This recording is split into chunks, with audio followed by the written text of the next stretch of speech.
بھائی اگر کسی علاقے کا کانسٹیٹیوشنل سٹیٹس ڈسپیوٹڈ ہے تو آپ اس علاقے پر اس ریجن پر ٹیکس لاگو نہیں کر سکتے. یہ اگر آپ ٹیکس لاگو کرتے ہیں تو وہ ٹوٹلی انلیگل ہے. کیوں پورے سسٹم کو خراب کیا جا رہا ہے؟ کیوں آپ گلگت بلتستان کے مسائل میں مزید اضافہ کر رہے ہیں؟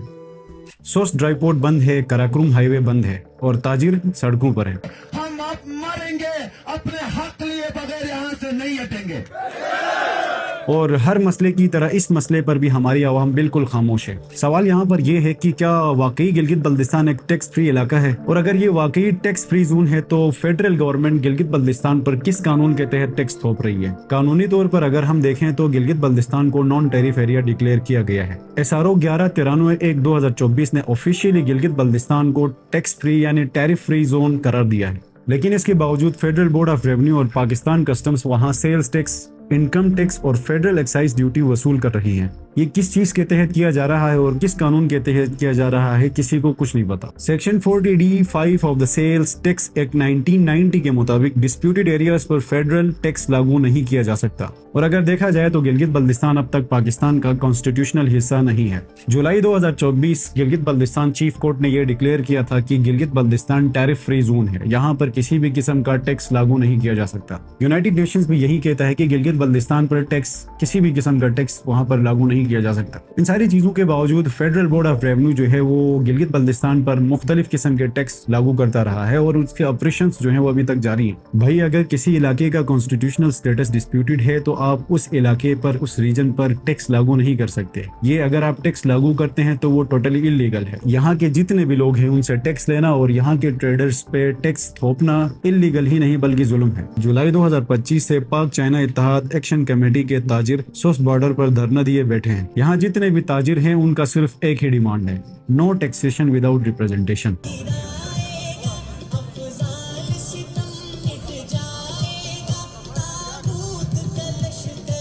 مختصراً یہ کہ فیڈرل بورڈ آف ریونیو کو گلگت بلتستان کی طرف سے 1 روپے کا ٹیکس بھی نہیں ملے گا جب تک کہ گلگت بلتستان کے لوگوں کو ان کے آئینی حقوق، ان کی ریپرزنٹیشن اور ان کو کانسٹیٹیوشن کا حصہ نہیں مانا جائے گا.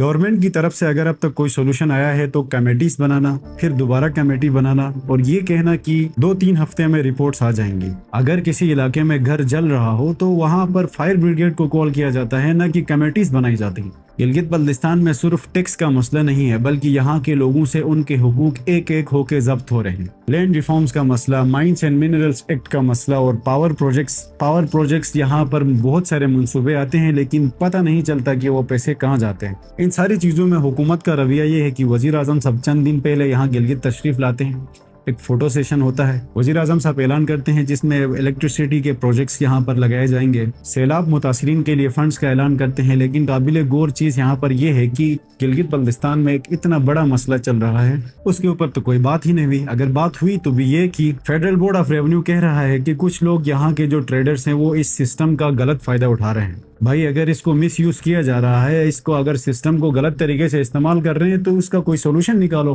سسٹم کو سدھارا جائے. کیوں پورے سسٹم کو خراب کیا جا رہا ہے؟ کیوں آپ گلگت بلتستان کے مسائل میں مزید اضافہ کر رہے ہیں؟ اس کا پراپر کوئی سولوشن نکالے، چیک پوسٹ لگائیں، کوئی چیک اینڈ بیلنس کا نظام رکھے تاکہ سسٹم کو سدھارا جائے.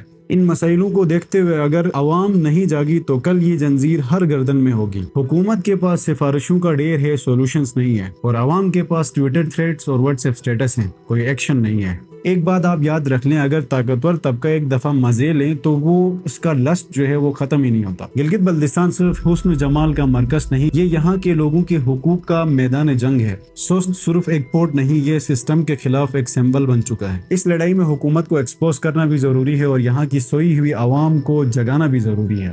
مجھے دیجیے گا اجازت، ملتے ہیں ایک نئی ویڈیو میں ایک نئے ٹاپک کے ساتھ. اللہ حافظ.